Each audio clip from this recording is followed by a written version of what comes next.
Kalau lu belum berpikir ya, berapa sih uang yang udah lewatin tangan lu gitu? Misalnya lu gaji lu 10 juta sebulan, berapa sih uang yang udah pernah lewat tangan lu tapi sekarang mana? Harta lu berapa? Jadi aturan yang paling pertama dari uang adalah kalian sadar bahwa uang itu adalah sebuah permainan. Layaknya sebuah permainan ada yang menang dan juga ada yang kalah. Kalian harus sadar dulu ya bahwa uang itu adalah positive sum. Kalian harus bisa untuk hilangin benci terhadap orang kaya. Oh ini orang kaya begini, dia kurang ini, kurang begitu, orang kaya, wah begini. Hilangin benci dulu terhadap uang ya. Karena uang itu akan lari kalau lu benci sama dia. Lu aja benci sama uang, ya uang gimana cara datang ke kehidupan lu? Lu selalu bilang, oh pedulinya akhirat saja, ya itu terserah buat lu. Permainan adalah mencari uang lebih banyak lagi ya. Uang itu semakin banyak kalian miliki, maka kalian akan semakin bermanfaat untuk warga sekitar. Aturan yang kedua dari uang adalah punya pemikiran long term, yang jangka panjang. Manusia itu punya kebiasaan untuk cepat ya, mau dapat gratifikasi itu cepat. Pemikirannya short term, jangka pendek. Dia nggak punya pemikiran jangka panjang. Dia nggak pernah kasihan sama dirinya di masa depan. Nah filosofi kita dalam berpikir panjang ini justru yang bikin kita itu bisa bikin keputusan secara finansial yang rasional tentang uang kita. Aturan yang ketiga ya, uang adalah game compounding, that's it, game perkalian ya, bunga berbunga. Bagaimana cara kita mendapatkan imbal hasil ya, konsisten dalam waktu yang paling lama, itu adalah gamenya uang. Buffett itu berhasil mengumpulkan kekayaannya setelah umur ke 60 tahun ya. Gue seperti sekarang karena gue compounding dari umur 15. Jadi nggak ada yang cepat. Aturan keempat ya, never lose money. Jangan pernah kehilangan uang. Kalau lu investasi dan rugi, jangan. Temen lu ajak investasi di coffee shop yang gak jelas, tolak. Orang lain datang ke lu, oh minta uang lu buat investasi, tolak.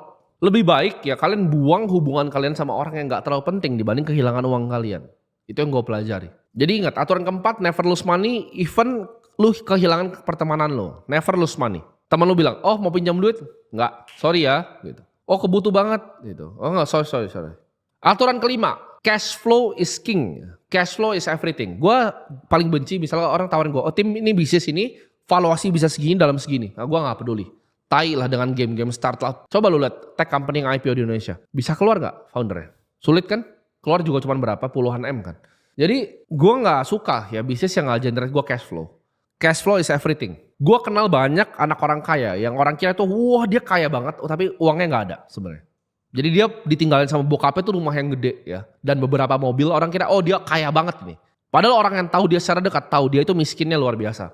Dia gak punya cash liquid ya. Dia cuma punya properti yang nyangkut. Aturan keenam, ya ini akan membantah semua wisdom konvensional. Ya, orang akan bilang diversifikasi tapi gue akan bilang konsentrasi. Ya, tembakannya satu.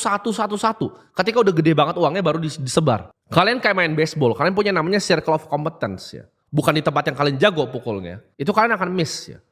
Biarin aja, ada investasi lewat, ada investasi lewat. Tapi di saat gue lihat ini, oh ini di daerah pukulan gue nih. Gue tahu persis bisnisnya apa. Gue hantam, cepet gitu gue pukul.